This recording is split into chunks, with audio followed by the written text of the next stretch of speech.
గుంటూరు జిల్లా కొలనుకొండలో పర్యటించారు సీఎం చంద్రబాబు. హరే కృష్ణ గోకుల క్షేత్రంలో అనంత శేష స్థాపన కార్యక్రమంలో ఆయన పాల్గొన్నారు. హరే కృష్ణ గోకుల క్షేత్రాన్ని సందర్శించారు.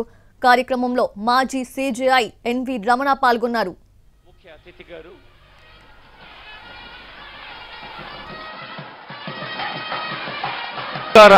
భగవద్భక్తికి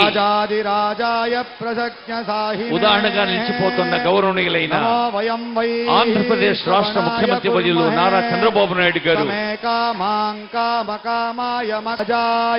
అదిగో సంప్రదాయబద్ధంగా అర్చక స్వామి సహస్రశీర్షా పురుషేతానస్య మహిమా అదోజ్యాయాగృష్ట పురుషః పాదోహత్య పూర్ణాహుతిలో పాల్గొన్న తరువాత హైదరాబాద్ పురుషః సజాతో అజ్జరిష్ఠత శరద్దవిధి కళ్ళ కద్దుకొని సంపరిదయః త్రిసప్త సమిధ